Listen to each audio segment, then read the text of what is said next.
कार्यक्रमात चर्चा रंगली ती पवार काका पुतण्याची। कारण अजित पवार आणि शरद पवार एकमेकांसोबत गप्पा मारताना दिसले। खरतर शरद पवार आणि अजित पवार यांच्यामध्ये अदानी समूहाचे चेअरमन गौतम अदानी यांची खुर्ची होती। मात्र जेव्हा गौतम अदानी भाषणासाठी उभे राहिले तेव्हा अजित पवार अदानी यांच्या खुर्चीवर जाऊन बसले आणि शरद पवार हे आपल्या पुतण्यासोबत म्हणजे अजित पवार यांच्यासोबत संवाद साधताना पाहायला मिळाले। राष्ट्रवादी काँग्रेसमधल्या फुटीनंतर काका आणि पुतणा एकमेकांसोबत संवाद साधताना दिसले आणि राजकीय वर्तुळात याची चर्चा जोरदार रंगली आहे।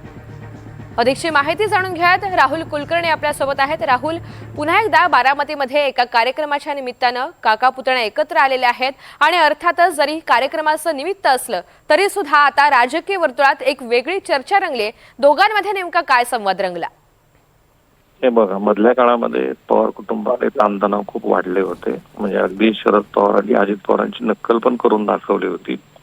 याच्या आधीचे वर्षभरातले कार्यक्रम बघितले तर पवार कुटुंबातला तणाव हा त्यांच्या भाषणातनं देहबोलीतनं दिसत होता। म्हणजे सुप्रिया सुळेने सुद्धा अनेक वेळेला अजित पवारांच्या संदर्भात याच गदिमा सभागृहामध्ये केलेल्या भाषणांची चर्चा झाली होती। पण हा तणाव गेल्या काही महिन्यापासून निवडताना दिसतो आहे। विशेषतः नगरपालिका निवडणुकीच्या नंतर दोन्ही राष्ट्रवादी काँग्रेस एकत्रित येणार अशी चर्चा सुरू झाली। एनडीएचे सहयोगी पक्ष होतील शरद पवारांचा पक्ष अशी चर्चा सुरू झाली।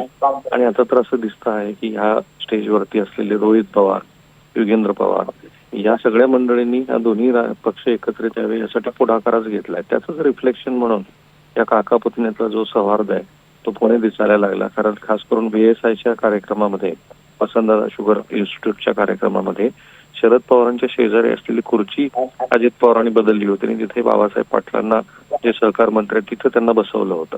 म्हणून पवार कुटुंबातला जो तणाव आहे तो दिसत होता। पण आता तो तणाव ह्या कार्यक्रमात पूर्णपणे निवळला असं दिसतं आहे।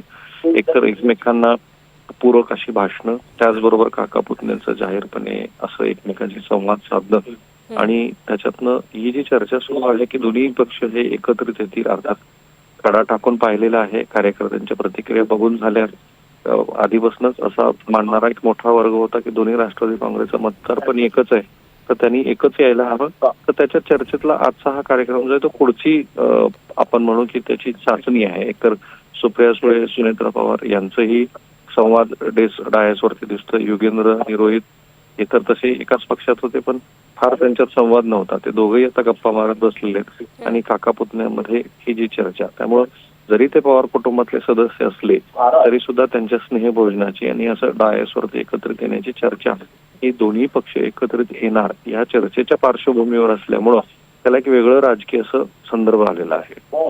निश्चित। धन्यवाद सविस्तर माहितीसाठी।